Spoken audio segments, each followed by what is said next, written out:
Hi, Natasha. How are you? Thank you for joining our platform today. And yeah, start by saying, how are you? I'm really well. Thank you so much for having me today. It's an absolute pleasure.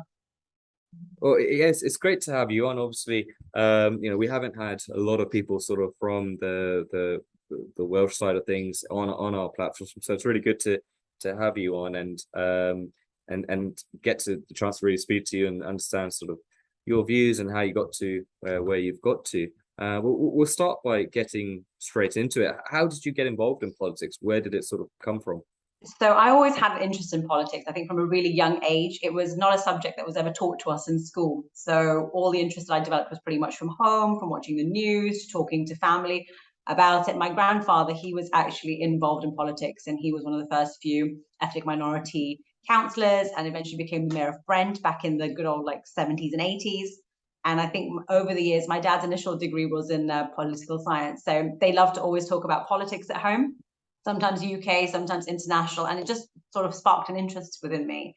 I wanted to actually find out more about politics because being in Wales, we never had a big political institution when I was growing up, such as the Parliament that you see in London and also the European Parliament, which I know the UK is not obviously part of anymore, but in those days we very much were. So I wanted to get a bit more of a feel for it. So I remember being 16 and having to do work experience, as many 16 and 17-year-olds are asked to do by their teachers. And I was asking my dad, saying, look, I really want to do something in politics, but I don't know where to go and who to ask. So he asked around, sort of was trying to find a connection somewhere. And I was fortunate enough to get a work placement with a member of the Welsh Assembly. She represented my region, which is where I live, of Southeast Wales.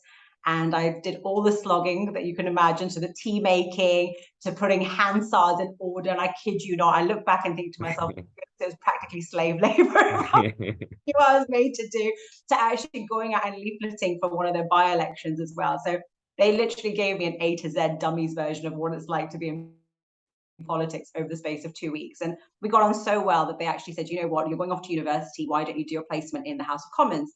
So I had a Oh, placement there. amazing. Yeah, it was really, really good, I must say. And it kind of spurred me on to actually want to study politics at university, which is what I did. And then I went on to do a master's in contemporary British politics and media. And following that, during that time, in fact, I was still doing little bits and pieces within the political arena. So I was working in the Welsh Parliament, European Parliament. I did a stint there for a short period of time, the House of Commons I mentioned. So I built up my work experience hugely over those years when I was at university. And then once it finished and once it was all over, I thought, well, what can I do with my life now? But as you and I both know, elections only come around every few years. So I stood for the European elections. It was unsuccessful, but it gave me a good sort of grounding as to what's needed and what needs to be done for elections. So stood many a times myself, supported other politicians as well over the years to get them in and make them, I should say, the kings of the castle or kings of the race, as one may say. But yeah, it's certainly been eventful over the years, to be sure. How formative do you think the first spell of work experience when you were 16 years old, doing all that sort of, really grassroots kind of stuff where, you're doing leafleting, you're knocking on doors. How formative do you think that was for you as a kid, A 16 years lot. old? I hated it. I'm not going to lie. I stupidly wore heels and shouldn't have done it. And I look back in hindsight, thinking at least I've learned something positive in that. But I'm just joking. I learned more than that. I think people often think politicians, we sit in our little ivory towers and we only come out when it's time for elections. But I'm not like that. And I think going out leafleting, it gives you a grasp that it's not just a glamour-filled job where you get to stand behind a camera or you get to stand up in the chamber or within the parliament itself and make speeches and do all of that. You do have to do the hard slog as well, which consists of the leafleting, the campaigning, the canvassing. And these are really thankless jobs, to be honest with you. Doing the canvassing, I've never met a person who loves it and thrives on it and enjoys it, but it's part of the process. And I respect the process and I understand that it's really important to be able to show yourself as to be out there within the community. It's something that I know social media is there and people appreciate it now, but back in those days, and I sound like I'm the grandma now when I say that, around about 15 or 16 years ago, social media wasn't as prevalent as it is now. So I think certainly it laid a great foundation for me. And I do hope that anyone who has a desire to get into politics, they're not put off. Because, like I said, it's very thankless going out leafleting. It can be very boring. It's not very exciting. And there's not really much sort of, political pizzazz when you're going out campaigning as per se for a campaign. But especially when it's door to door. But I think it does give you a sense of what needs to be done. And they do often say you have to get down on your knees and get dirty when you have to get the job done. And I think it's certainly part of every politician's journey to do that. Talking of sort of canvassing and knocking on doors and doing the leafleting, have you seen a sort of change in the sense of the last 15 or so years in terms of the difference between social media and actually knocking on people's doors and seeing how people are, and being in generally how people respond to you on the door? Have you seen a difference? Absolutely. I think it's changed, light years when it comes to communication. I started when everything was on paper. I think people are more formidable now to having things via, email, via an email newsletter or something like that when it comes to communication. When I fought my election that I've just currently won, I actually did it in the thick of COVID. So there was no concept of Wow. knocking. Okay. We're knocking doors. People were like, well, we don't want to talk to you, COVID. So there was a real element of having to adapt oneself in order to deal with the circumstances around us. But I think social media really helped and inspired us along. We were able to create, the usual, what you see most politicians doing and most, potential politicians doing, creating the videos, creating the content, getting the messaging out there to your voters and to the electorate as best as possible. But I think it was a real culture shock for me to having been so used to going door to door and speaking to people one to one, to then having that we can't talk to you because it's COVID. It wasn't anything personal or political, but I think Yeah. just under circumstances, everyone was just a lot more cautious than before.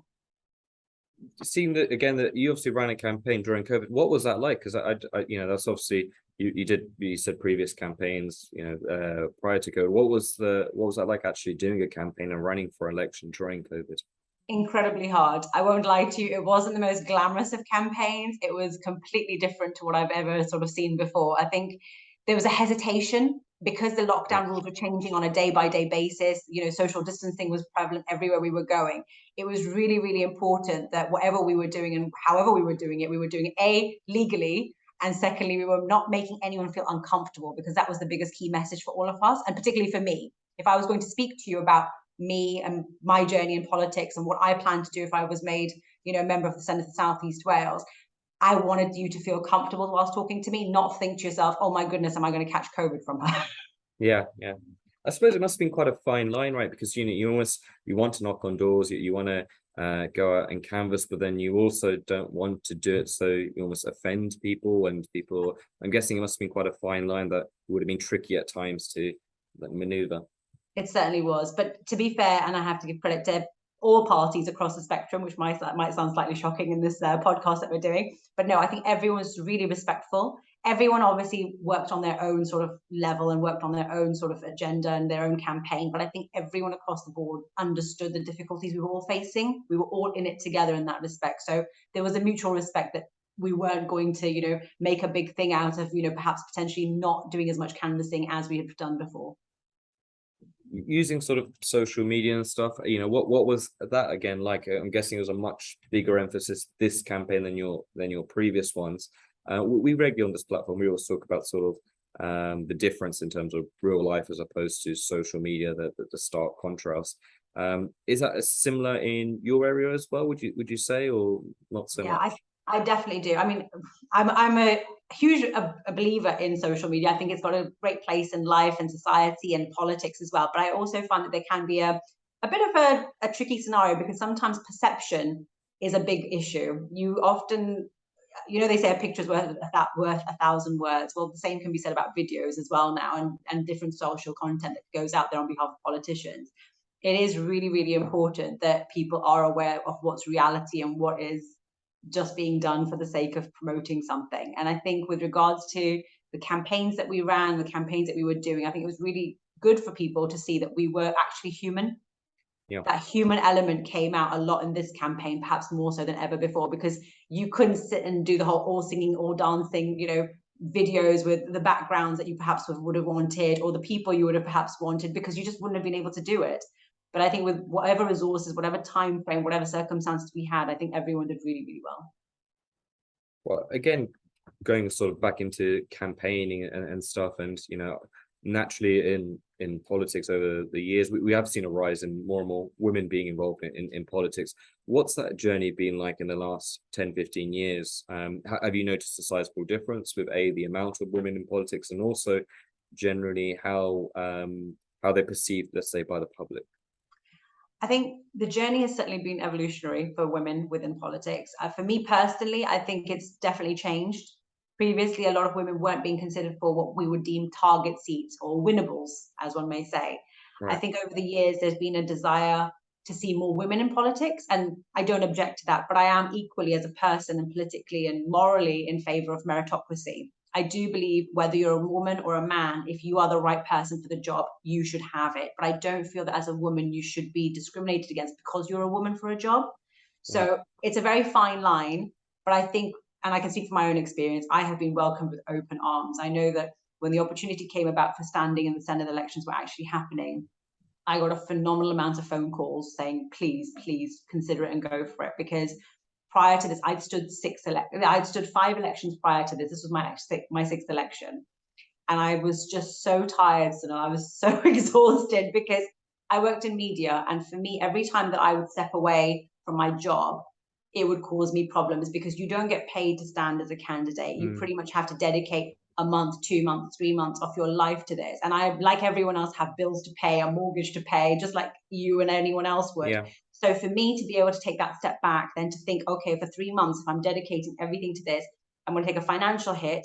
When I go back, am I going to have a job to go back to? Because obviously, with most media outlets, they don't want someone who's that politically inclined, that you're affiliated to one political party, permanently. And for me, that always became a really difficult factor to then to have to go back. I was really fortunate. I had some great bosses over the years. But I think for me personally in my career, it was very, very difficult. But what I noticed this time around was that there was a sincere desire to see myself entering politics, which was great, from my colleagues, from people across the constituency and region that I represent, which was really nice and lovely to see. But equally alongside that, I think that the party and generally politicians and politics across the board has still a long way to go. We've had a phenomenal number of women entering cabinets, not just in Wales, but in England and Scotland too, which is a great achievement. We've had female prime ministers, which is wonderful. But at the same time, we still could always do more and do a little bit better, as we find, in my opinion, anyway. I think you raised a really good point there in terms of how many sort of campaigns you'd been a part of and the amount of elections. And I think sometimes it's probably a side that a lot of people don't necessarily see.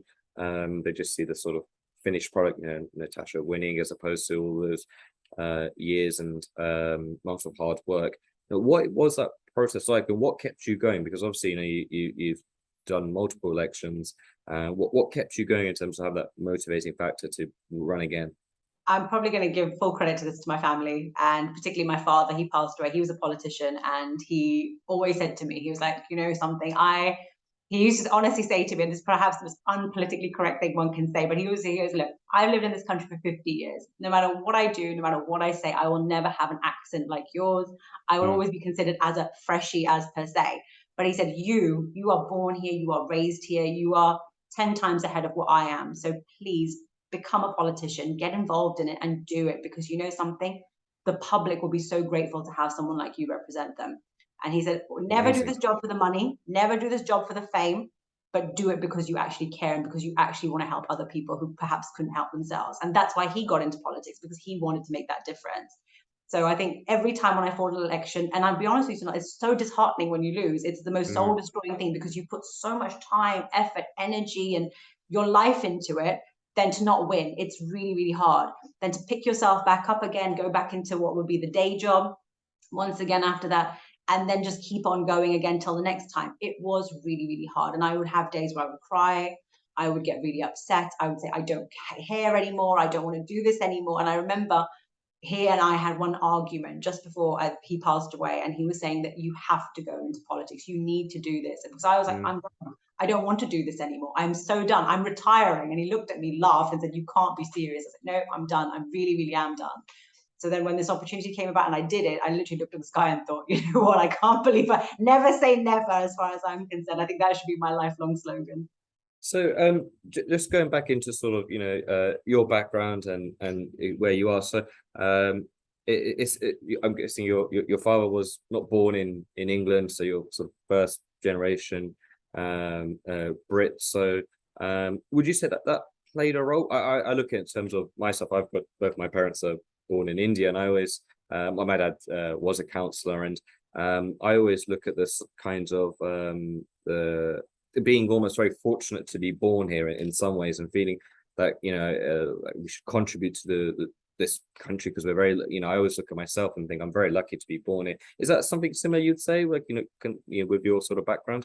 Absolutely. I mean, my parents, when my father was born in India, my mum was born in Pakistan. My dad was a pre-partition baby. So Right. they both came in their like late 20s, early 30s to the UK. My mum was a doctor, so she practiced here. My dad was doing his MBA, and he did some IT courses and things, and found a job, settled down. They fell in love, met here, and had me. But they always were really grateful to the United Kingdom. They always believed it was, you know, they were so fortunate to be here, and they really felt like it was home for them. And they raised me in such a way to, you know, believe that the United Kingdom is a great country, which it is, no doubt about it. But the people here are just so open-minded and welcoming when it Mm. comes to other nationalities, and that acceptance, and that you are part of everyone's day-to-day life and culture and well-being. It's a really great feeling to have. So I've always been a proud Brit, and I will always stand to, you know, shoulder to shoulder with everybody, and fly the flag of Great Britain wherever I need to and however one can. But I have always felt that it's important for us to provide a positive contribution to British society at large. You know, it's a great privilege to be born here, raised here, and, you know, have a life here compared to so many across the world. But it's really important that we also fly the flag and make others aware that we can provide positive contributions to whatever walk of life that we're working in, whether that be politics or medicine or teaching or, you know, policy. It's all relative, and we all work together in harmony, and that's really important as an image as well as a reality to have and to present to the world. We'll definitely carry on some of the politics stuff. I want to go a bit into the media stuff that you've done. So I can see that you've worked for BBC. You've done lots of different things. You were shortlisted for the BBC's 100 Women in 2021. What was your sort of media experience like, and how has that contributed towards your political career? So my media career is quite vast. I was actually fortunate. I got a lot of experience and exposure through ethnic media. So obviously everyone's heard of BBC ITV Channel 4, which is all great and lovely. But I actually got a lot more fame and a lot more credibility and kudos, in my opinion, through South Asian media. So I hosted my own chat show for 4 years, which was live and daily. Oh, So wow. Okay. so I worked for a channel called ZTV. I was very fortunate to be with them. And I think that's where I got quite a lot of followership. And when I went off to fight my, gosh, 2 parliamentary seats in Newport East, I remember my boss actually saying to me at the time, he's like, go, best of luck to you. If you win, I will tear up your contract there and then, and you can go and become an MP. And if you lose, you come back and do your show the very next day. And that's exactly what happened. So I have to say they were really, really relaxed and open-minded. And from then onwards, my TV career was fine. But having tried and worked with non-South Asian channels, I think I experienced a lot of hardship and a lot of discrimination, not just, and I don't say it would be because of the color of my skin, but I think it was always a heartbreaking event for me because there's no secret. My dad was a politician. He was the first man of color in the Welsh Parliament. That was great, and I was very proud of him. But there was a big time in my life where I actually decided to give politics, you know, the heave ho, and I just didn't want to get involved in it. And I wanted to put all my heart, mind, body, soul into my career in media. But what was really infuriating to me, whenever I would approach, whether it be the BBC or another organization that was considered mainstream, they would say, you can't, or we won't have you because your dad's a politician, or Oh, because wow. Okay. yeah, it would be that blatant. Because the thing is, my job wasn't behind the screen; it was always in front of. So Right. if you're in front of screen, your political affiliations have to be next to none. Even if you do have a political affiliation, that's fine, but you can never say, not that I ever said it to anybody, but they were always concerned that if someone Googled me, they would find out who I was related to. And that really hurt. And that really, for me, cut deep for many, many years. And I used to really argue with my father, saying to him, I wish you were like, I don't know, a football manager or something other than this, because seriously, there's like a curse on my life. I used to honestly say to him, it's such a curse. And he used to say to me, he said, Natasha, I swear, if you become a politician, you mark my words, all these channels that are rejecting you because you are related to me or because you've been in politics or tried to get into politics, they will chase you one day. You mark my words. And I kid you not, Sunil, that's exactly what This happened is when I got elected. I'm really surprised in terms of the bias situation, because one of the things we always talk about a lot on this platform is how BBC, Sky, we always we had a Canadian MP actually talks about this. It's almost as if, like, you know, with those channels, you have to sign a contract in terms of what you believe in. You have to believe in, you know, a lot of sort of left-wing stuff. So you could argue with a lot of the stuff we see on TV that there's certain times there's such clear bias in terms of what the agendas are. So I'm surprised that affected yourself. Do you think that's maybe because your dad was I don't know, what side was your dad on? Was he Conservative, or was So he he was quite a controversial man. He started as Plaid Cymru, so the Party of Wales, and okay? then he was the first one to defect as well in the Welsh Parliament, and he became a Conservative. But then he won 2 elections consecutively after as a Conservative, so he was Conservative through and through. Do you think that played an impact? Do you think if maybe if he was on, I don't know, a left on the Labour, then that would have made less of a difference, or do you think wouldn't have made much difference? I don't know. It's weird because the BBC and other organisations like that here in Wales, they are very pro the other parties. I do find that they're not very pro Conservative. Only when they want to have like a third voice to show diplomacy and show themselves being open minded, that's when they'll have a Conservative opinion, which sounds very negative, but sadly it's the reality. Yeah. And I often find that's the case in the mainstream news, such as when you're watching, you know, a mainstream BBC channel and you're watching them all debating. You'll tend to find that the Conservative member or the Conservative Party will have a very slim, non-existent part in that particular show or segment, and that's a real shame. That shouldn't be the case. Yeah. But it's a sad reality, but it is the way it is, and I can accept that to a point. But then what really bothered me was that you're not basing it on my looks or my talent or my experience. You're basing it purely on who I'm related to, which didn't sit right with me for a very long time. So would you say now, obviously, you've talked about you're obviously doing a lot more media work, and you don't have the same sort of the issues. Is it like a preference in terms of, apart from obviously our platform, is there anywhere else, other platforms that you'd prefer to be on? Is it ones that are sort of easier and better, or Platforms as in, you mean the party? in terms of TV work, in terms of when you're going live and stuff, like is there other ones that have been better, where you've been able to work a bit easier with, or As in, sorry, no. like BBC, ITV, Sky, Channel 4? Is it certain ones where you think, oh, like, you know, you really enjoyed your time there, working on that platform, you were able to be more yourself? Or were there ones where, or I know you talked about the sort of the South Asian channels, were there sort of British ones that you had maybe a bit better relationships with? Yeah, I mean, I was very fortunate. I met up with ITV. They were fantastic. There was a show concept that I presented to them. They were really amenable to it. I did frazzle out, but they were really open to everything, which I found was good because my background and my main, I should say, area was entertainment as opposed to more political on screen sort of media or journalism. So Right. they were really open-minded. We had a great relationship. We met up loads of times. So I definitely say ITV was more amenable to me, perhaps in many ways, particularly when it came to work. But I have to say, now having been elected, the scenario is very, very different. Like I said to you, it's a completely different ball game. But having gone in as just a presenter who wants to host an entertainment show or get involved in, you know, whatever they've got going on, it was a very different scenario to what it is today for me, for sure. What do you prefer, the political side of things or the media side of things? What roles made you happier? That's really hard because you know what? They're both so good in their own capacity and way. Sorry, I'm moving around a lot. Love both. I miss media. I'm not going to lie to you. There was just a certain element and a buzz about it. But then equally, I'm one of those people that whatever I do, I have to do it because my heart's in it. And right now, my heart is very much in politics. The media thing, yes, okay. I'm perhaps not as involved in it as I was previously. But the good thing is that I'm still able to do media bits and pieces now and again. So I'll do interviews, like be able to do podcasts with yourself. I'm able to go into schools and talk to young people. So it is media, but just on a different wavelength, I suppose.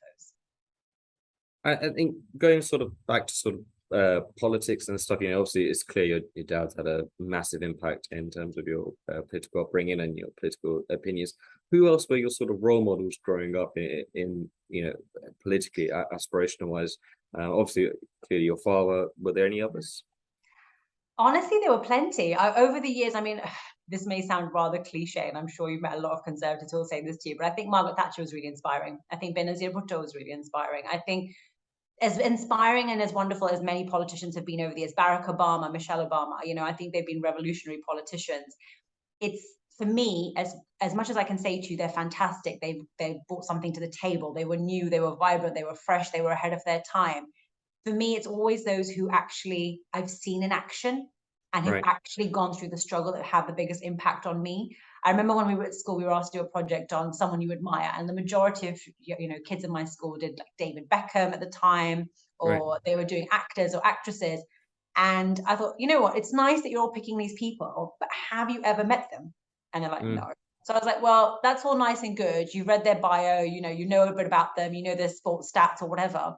But until you physically know that person, until you know what struggles they've gone through, until you actually know them, can you actually say that you can relate to what they know and what they've gone through? You can give a nice presentation, mm. but the nitty gritty, and to actually make someone an inspiration and influence in your life, you should know them a little bit in order to make them an inspiration. That was just my view on it anyway. But that's why, for me, most of my inspirations have come from those around me, as opposed to those who I've read about or just seen on the TV.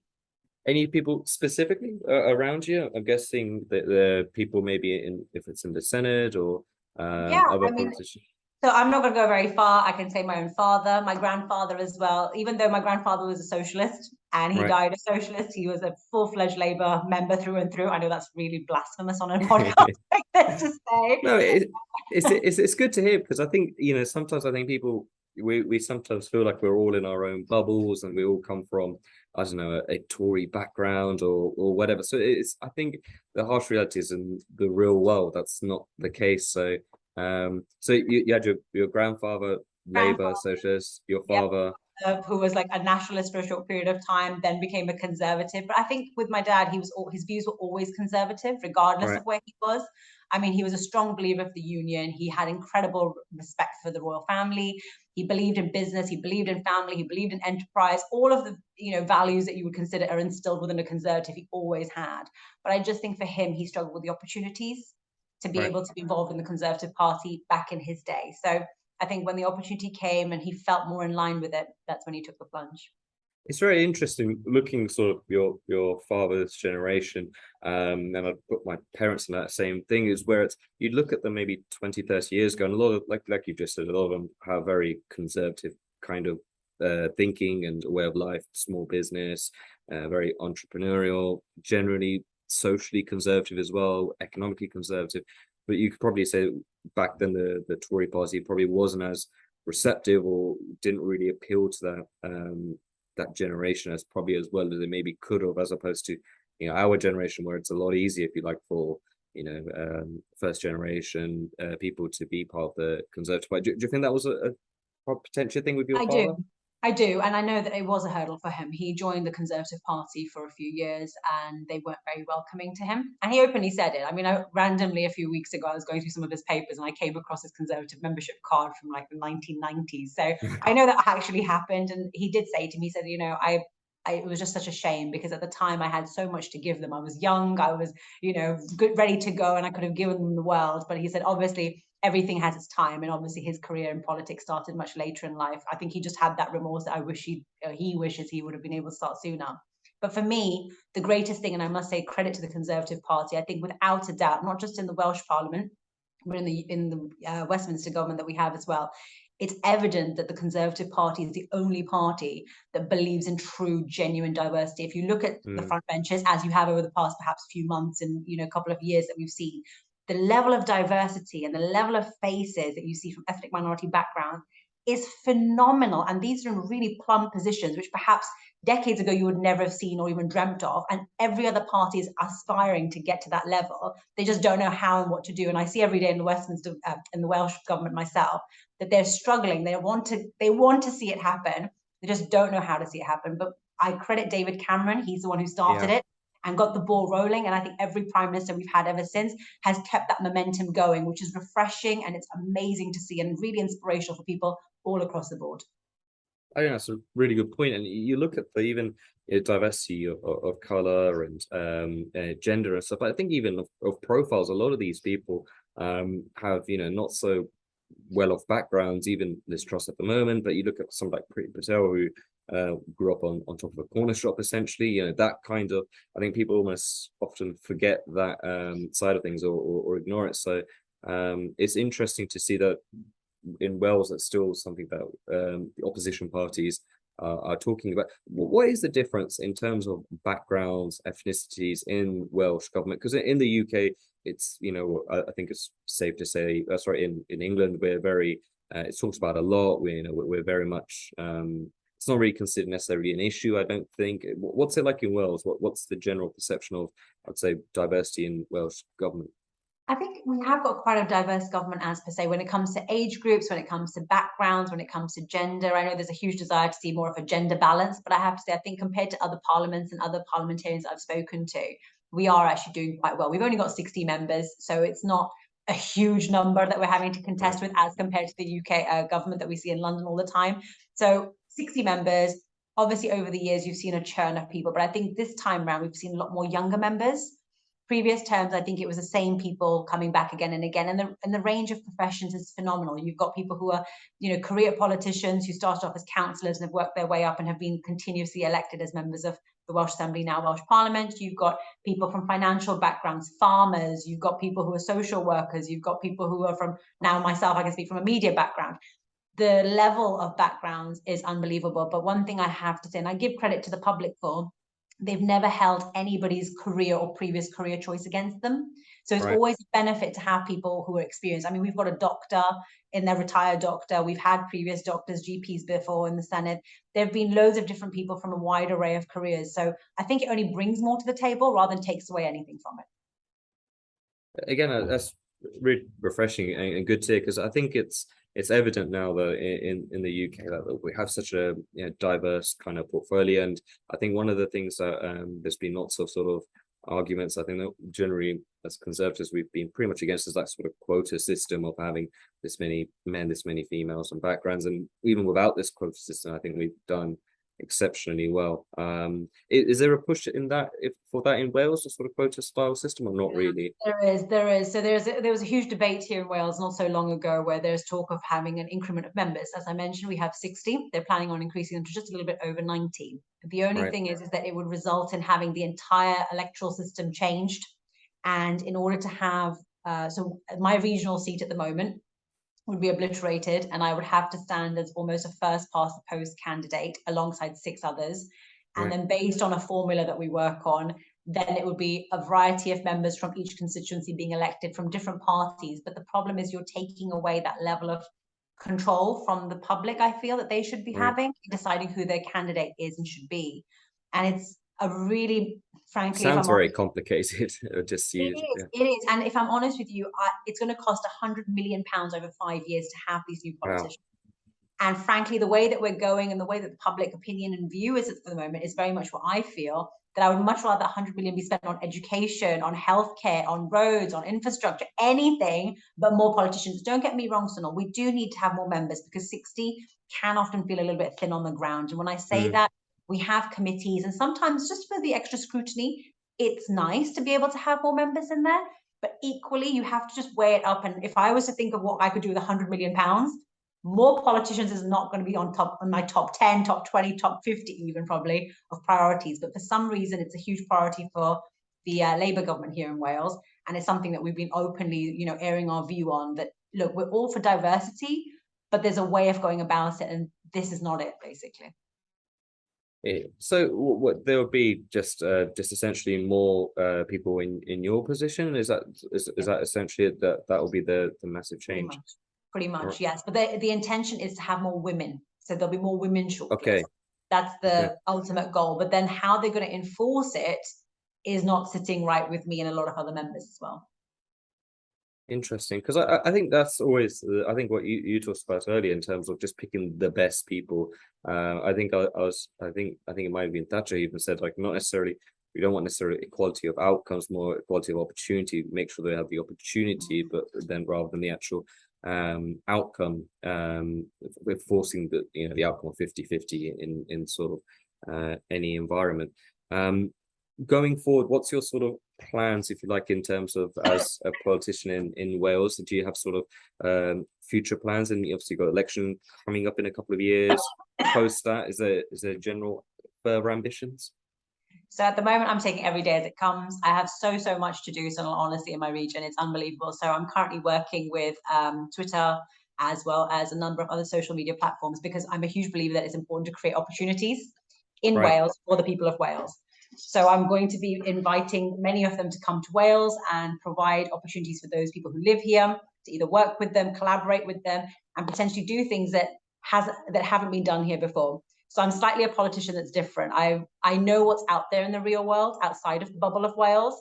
And I know that we have an incredible amount of brain drain, sadly, that takes place here. People do up and leave because the pay is not great here in Wales. The opportunities aren't there, particularly in certain careers. And I want to be able to give back because Wales gave me so much. The least I can do whilst I'm here is at least give something back to those who are here and here for the long term. How do you change that? How do you change people if you like stopping from going from Wales into, let's say, London or elsewhere? How do you stop that from happening? Well, sadly, I can't stop everyone from leaving. I think mobility of people is going to happen regardless of what I do. But what I can certainly try my best is to create opportunities and introduce people to those opportunities. You often think people think and look into the sky and think, oh, the only good opportunities available to me in my career are going to be in London or going to be outside of Wales. But if I bring those opportunities to them in Wales, if I kind of give them those things it sounds awful to say, but not so much on a platter, but if those things are brought to their attention, then it will all the more give them reason to stay and feel that there are opportunities to be able to have good jobs, have that extra pay. In the cost of living, ish scenario that we're all in at the moment, everyone is concerned about how they're going to pay their bills. If I can bring those opportunities and introduce them to them, there's nothing like it, really. Is so obviously you're shadow minister for transport and technology. Is that sort of how it comes about in terms of kind of conversations with Twitter, Facebook, and different groups like that? Is that all part of the role? So I kind of like to go out of the box when it comes to my work. I don't really follow norms, and I think everyone very much knows that. So I always think to myself, Wales, yes, we might be a small little bubble when it comes to devolved parliaments and devolved assemblies in whether it be the UK or the world. But one thing I'd like to do is sort of look further afield. There are great opportunities in Wales for people, but equally there is a world much wider. And I think people do have ambition in Wales. I don't want people to feel that they're in Wales, therefore their ambition should only be limited to Wales. But a lot of big companies that I just mentioned to you before tend to focus mainly in London. But we do equally have talented individuals, people from all backgrounds and ages here too. So introducing them, bringing them together, creating a platform where they can sort of share ideas, share sort of passions, work together and collaborate on projects.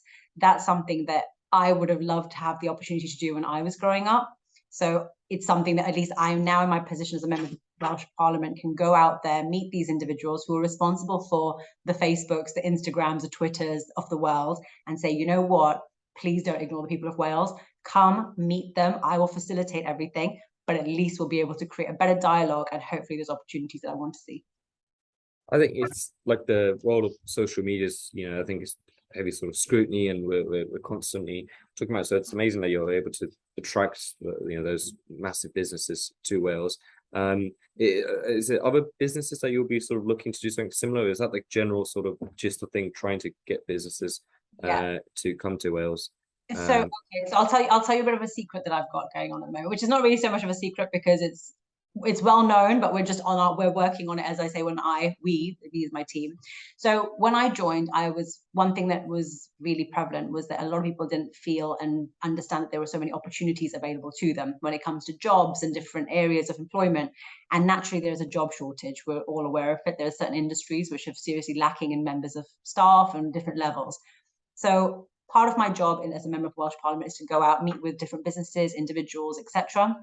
And I was fortunate enough to meet with directors and managing directors and all sorts and say, look, what opportunities do you have for the people of Wales?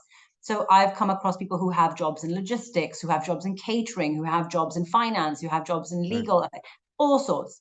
So what I'm creating is almost like a document, which I'm going to be sharing with local colleges, schools, and universities for young people and people from all ages and backgrounds to be aware of the placements, of the job opportunities, of the businesses that are all Wales based, as well as slightly further afield. But these are opportunities for them where they can get involved, whether it be work experience or more, because for me, work experience was hugely important in my life and in my grounding. So it may be that that's the case for others. But at least by coordinating with these sort of organizations and individuals, I'm creating a doorway whereby they're able to get into the colleges and schools and speak to young people and people from all different backgrounds about their journeys, therefore giving them inspiration, giving them some sort of drive, and potentially even forming a mentorship program whereby they'll have those opportunities moving Oh, ahead, where they'll amazing. have someone to support them. Alongside that, by having that opportunity and making them aware of it, the colleges, schools, and universities, because there's such an emphasis on going to university and having a degree, but not everyone wants to go to university and not everyone is cut for having a degree. And that's not me being patronizing. That's just because some people are much better doing an apprenticeship and, getting Yep. straight into work. And that's absolutely fine, but it doesn't seem to be getting a lot of importance. So I plan on bringing that to the forefront. I've spoken to the colleges, schools, everybody that I'm going to see and meet. They're all on board. The businesses are all on board. Now it's just on me and my team to create that document and get the ball rolling. That sounds amazing, and I think it's a really good point about the universities, that having different pathways in terms of for young people to have careers. It often feels like that's the only choice nowadays. I think going back maybe 20, 30 years ago, you could have a career that didn't exist, that didn't solely exist because you invest. Now it seems nowadays it doesn't seem that's the case. So it's interesting. Have you seen like an appetite with both businesses and students who like this kind of approach? Absolutely. They are all raring to go. I have to say the businesses are more inclined because there are such a diverse range of jobs that are available. They're all Right. eager, ready to go, ready to start literally yesterday if I could. But I think the schools, the colleges, and obviously the universities, they've been the ones who've been a little bit harder, not to get hold of, but it's just been hard because of COVID and obviously lockdown and a lot of remote working still happening around in Wales. To get in touch and speak to many of them has been difficult, but the ones that I have are all the more delighted to take part, get involved, have them come and do these sort of talks, work placement schemes, and kind of move forward, which is always positive. And you know what, if it works, that's my job done. Oh, amazing. And so it sounds like, yeah, you've got a lot of sort of proposals going forward for in your current role. What's some of the difficulties some of the challenges Wales has right now? Because I'll be in England, we don't get a lot of sort of Wales coverage. Aside from, I'd say, when it's sort of football related. Other than that, we don't really get a lot of news on the Wales. What are some of the things that you sort of see on a regular basis that Welsh people are not happy with, or some of the challenges that they face? Yeah, I think the lack of opportunities, if I'm honest with you, Sunil, I think just generally the lack of opportunities when it comes to jobs, when it comes to, courses at university potentially, and just generally ambition. And I'm not saying people of Wales are lacking in ambition. I just think that they sometimes don't know where to go and the Right. resources that they need are not always there and provided. I know that, and, credit I should give it that the Welsh government is trying and, puts money out there for learning and development of people. And I get all of that, but I think here in Wales, there is genuinely a desire for people to want to better themselves, which is a great thing. But to have those key areas and things in place to support them to be able to do that is really important as well. The amount of people that I meet and come across who want to develop their skills, like nurses, for example, in Wales, who want to better themselves and move up grades, to get that funding in order to progress is next to impossible for them. And those sort of issues are a real shame. We've got such great talent here, but to retain them and keep them happy and keep them satisfied is proving to be very, very difficult. So those are unfortunately some of the things that we're not saying in the news a lot of, but it is an issue that's real. And it's something that if in my little way I can do something to help anybody in that regard, I'll consider myself a job well done. So is it more that they just don't see a lot of the opportunities, or is that one of them as well, where they don't necessarily, here in, I live just outside London, but there's always, we're talking things you could do. Is that one of the things that they're not almost I exposed think to that kind of? no, I think it's a bit of a shame now. I'm going to go a little bit political on you if that's okay. It's Yeah. because what happens here often is that the Welsh Labour government that runs the majority of Wales and determines policy. Obviously, we do have an impact to an extent, but naturally, because of their having a majority, they do tend to push their agenda forward more. Because of their desire to pretty much do everything in the opposite of London, a lot of people living here see how things are being run in London and England, I should say, or other parts of the country, which are often better. But then, in order to just say, we want to be different, we want to bring something new to the table, I often Right. find the Welsh Labour government will bring out initiatives and bring out things that aren't really beneficial to anybody but themselves, to make themselves look good and feel good and say, oh, look, we're doing something different than the Conservative government in Westminster. Right. And Right. that is infuriating, not just for us sitting there listening to this drivel, but to the people outside, because they're saying, well, London has opportunities. England is bringing out, Westminster government, whatever, whether it's Boris Johnson, the new prime minister or whoever, is bringing out these new initiatives. They're doing these schemes. They're bringing out this for apprenticeships, for example. What are we bringing to the table? And then there's no answer. Then there's always then unfortunately, then the answer always somehow gets completely diluted with, well, you need to ask them to get us more funding. And it's kind of like, well, actually, you do have billions of pounds given to you. Make with what you've got, and then let's talk about more funding. So it's often that they pull their nose to spite their face a lot here in Wales in politics. And that's the real shame, because the only people that miss out and suffer are the public. Well, where does a lot of the funding go in Wales? So what are some of the key markets in Wales? Again, it's really poorly covered in England in terms of what, some of the things that Wales prospers in. What are some of the key markets? So so education is quite important, particularly here in Wales, because we do have, in my region alone, there are some parts of Southeast Wales that have the highest rates of illiteracy and innumeracy in the Right. entire United Kingdom. So education has a huge focus. I know they recently they brought out a campaign whereby musical instruments would be provided to children, so keep them going and keep them all happy. So education is something that I know they're putting a lot of focus on.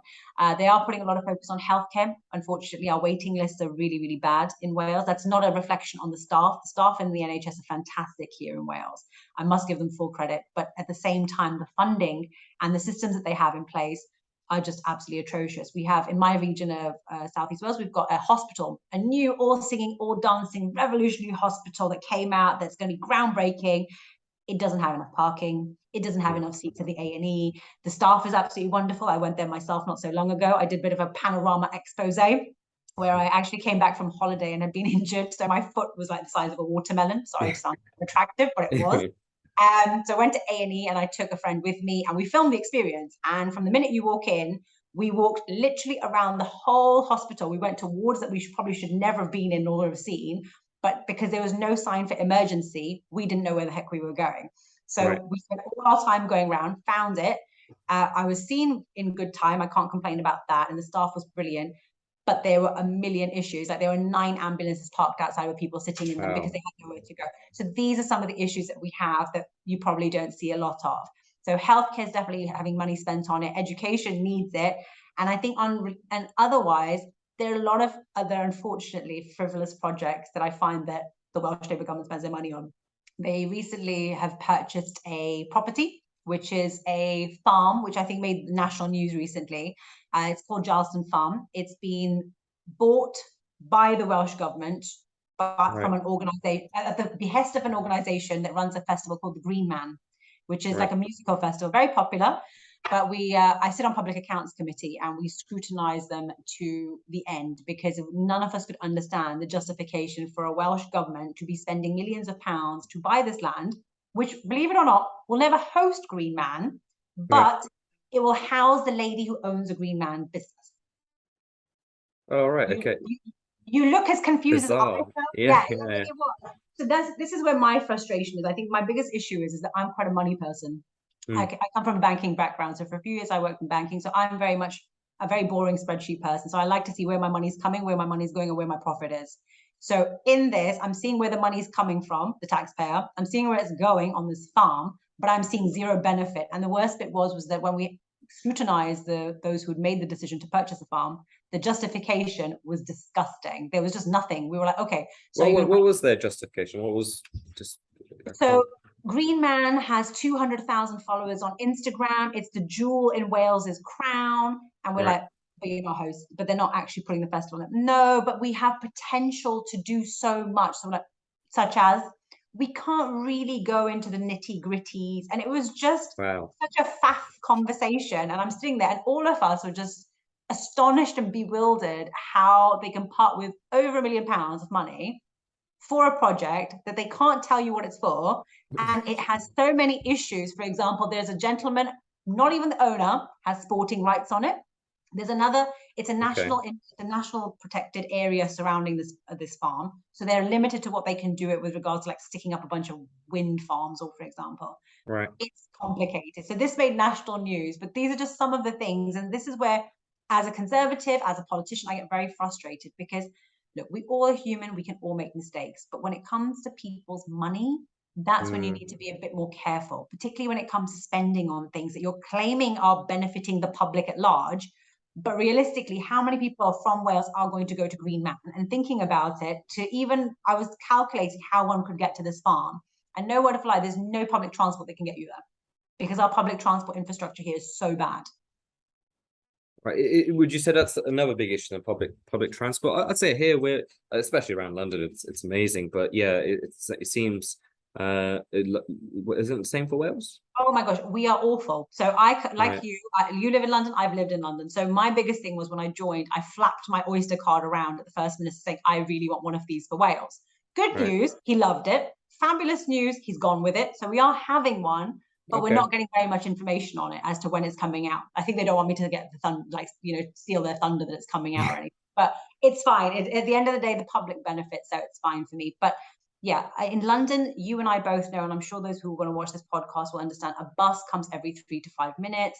Yeah. You have Ubers available, you have tubes coming along, you have trains, you have every form of transport, which is constantly round the clock, apart from days when we have protests and things like that, but we'll put those aside. In Wales, you don't have that. You have a bus every hour if you're lucky in many areas. Wow. There is no tap and go system, whether that be with a credit card or an Oyster equivalent. It's very much cash only. And they did set up a system here whereby there would be like a small minibus service, which they call the flexi service, which is meant to be more eco-friendly, but it proved to be hugely difficult for a lot of elderly people who couldn't deal with the app side of things. So a lot of areas and regions are having to resort to go back to buses. But then it's just, unfortunately, we have a deputy minister here who is so hell-bent on the environment, which don't get me wrong, I'm all for saving the environment. I don't want to leave a ball of fire for my children and great-grandchildren, to deal with. But I do also believe that there is a place for roads. You cannot obliterate roads when it comes to thinking about transport. Now, over a year ago, he announced a road freeze whereby no roads in Wales were going to be built, amended, changed, or adequately supported in any. Yeah, it was. But the beauty was for him, he got a tweet from Greta Thunberg about how amazing this decision was that we were going to have a road freeze. So Greta Thunberg thinks it's great, but the rest of the population, the 3 million people living here, don't think it's great. Yeah. So this is a constant issue that we have. And this is where it gets frustrating because for me, I'm always about, believing in a bigger vision and a bigger picture. But what saddens me is sometimes I do feel that there is a desire to keep everyone backward here in Wales. Because when you keep people backwards or behind the rest of the country, there's always that desire to say, well, the others have got it better. And that creates a resentment politically, which is not nice. And you shouldn't be playing with people's lives in that way. So on a personal and political front, that does get to me at times, because at the end of the day, as a politician, it's our responsibility to create a better life for the people that we represent, not create one just to keep ourselves re-elected. I mean, you've made me feel a lot more grateful about trains in England. I'm literally for the last 3 weeks I've been moaning about trains on pretty much every day. I live in Maidenhead, which is just outside of London, but I can get into London within 20 minutes, and then door-to-door an hour. But where I actually live is, do the miles, it's actually quite far from London, but door-to-door it's less than an hour. So I'm very fortunate in that sense. So let me give you a scenario. I recently went to Tenby because one of my colleagues invited me and said, look, we've got some issues with our railway line. So for me, unfortunately, you can tell me, but until I see it, I can't really understand what someone's telling me, unless when it comes to transport particularly. So I went to Tenby, met with a wonderful organisation of individuals who were there. And there was one gentleman, and I never forget his story. He's a lecturer at Swansea. So Swansea to Tenby is quite a distance. It's a good few hours to try and get from one end to the other. He's a lecturer there. Now he said, I need you to help me. I said, what? He goes, please help me get home. And I said, what does that mean? He said, I have to finish my lectures every day at 3 o'clock, because if I don't make the 4 or 4:30 train back to Tenby that day, then I'll have to spend the night on the train to get back the following morning. Oh, wow. That's the life, unfortunately. And that's how difficult it is. So people's jobs are being affected and people's livelihoods are being affected because they're not able to spend a full day at the place of work that they're supposed to be because they just can't get home. Isn't that just basic infrastructure, right? Wouldn't that come under sort of we saw, I think the states have done lots of sort of infrastructure bills recently, and it is, I think sometimes city people, where we don't often think about the infrastructure, is there is such a stark difference across the country, across the globe, and generally how lucky we are in terms of, how lucky I am in terms of infrastructure. That seems like an infrastructure basic kind of problem for Wales. Is that fair? It is, and that's the thing. Transport infrastructure here is a real problem, and it's something that you can't say we're going to stop road repair and road works and road, revivals and in different projects, for example, just because we want to have a stronger transport infrastructure or public transport infrastructure. You need to have that public transport infrastructure first in order to stop the road issues happening. And sometimes it does feel like, to me, that the Labour government here does want us all to return back to a time where we're, going around in horses and carts. Yeah, But even to have a horse and a cart, you need to have a road to run it on. And that's just very logical. true. But it's often a head bashing exercise for someone like me because they just don't get it. They want us all to be walking, which is fine. I'm all for my health and all for my fitness and everyone else. But the thing is, there are a lot of people who are elderly. There are a lot of people who are disabled. There are a lot of people who have mobility problems and they can't do it. So you need to think of them. I'm very interested to see how that pans out with the public of Wales, because I think it's one thing to get a retweet from an 18-year-old in from Sweden and Greta Thunberg, but then the actual Welsh average person, I'm pretty certain they would probably disagree with that. I know maybe social media wise it's cooler and better, but I think we always talk about here in England, only 19% of the UK is actually on Twitter, for example, the vast majority isn't. So it'll be very interesting to see how that pans out with the general public, people in your constituency and stuff. Yeah, so that they're not happy, if I'm honest with you. I get inundated every week. I probably get about 100 emails from different people just screaming, and obviously via email, telling me how miserable they are because the road or the bypass Just on road, and you were just on that. Wow. Absolutely. Yeah, because it's such a huge issue. And the thing is, I think last week or the week before, we had a debate in the Senedd, which unfortunately got passed through, whereby the Welsh government wants to create a 20-mile-per-hour blanket speed limit across Wales. So when you drive, it's 30 miles per hour in most areas. Yeah. Here in Wales, as soon as you get into it, you will have to drive at 20. What's the rationale behind that? So their rationale is 20 is plenty. Right. But my issue is, so they feel that it will create a better atmosphere, as in carbon emissions will be lessened by this, but there's no evidence of that. They also feel it will lead to less road deaths. Now, as Conservatives, I must make it clear to you from the outset, I'm not against 20 miles per hour being outside places such as schools, places of worship. In high streets when you can drive your car. Absolutely. I have no problem, and neither does my group, with this. We've had a massive policy discussion on this. There are certain places and definitely certain areas where it's required. And, it should be in the council's discretion to, put those 20 mile per hour signs up. But to having 20 miles per hour blanket all across Wales, frankly, for me, is just ludicrous. And they had a debate in the Senedd over it. Unfortunately, it's gone through. And just today, in fact, yesterday night, I got a message through saying there's a council in Wales, which is not even a Conservative-run council, but they don't want to have that 20 miles per hour in their council. So what do we do?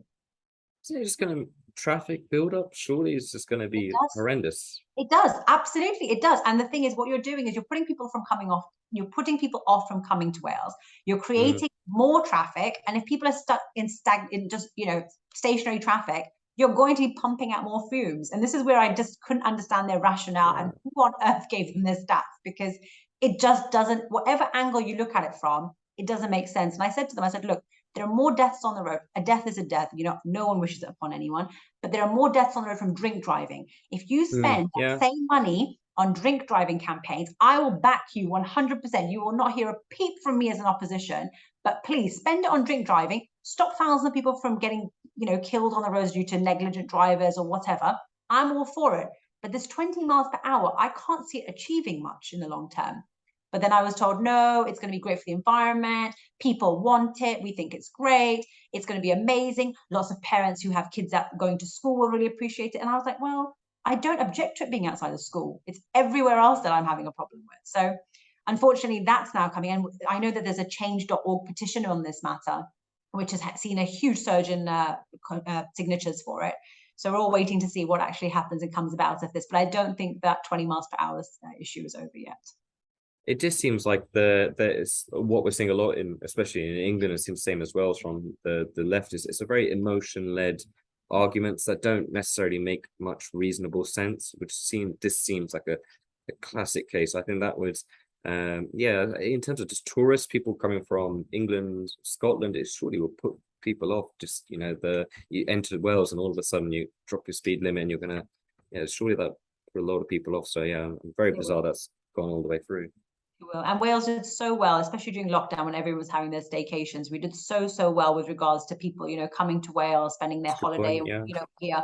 And just doing this, it's just going to cripple the economy even more so than we've already been crippled. So just can't see it working and being a positive, you know, policy area going forward. But let's see. Watch the space, as they say. You never know. Change might come sooner than we hope. Well, it's been great having you on a platform. We definitely want you to come back, and maybe next time we'll actually do this in person at some point. But yeah, it's been great having you on. And yeah, keep us informed about what goes on and stuff in Wales. It's one of the regions that we don't get a lot of coverage in England at all. And I think we get a bit more in Scotland than we do of Wales.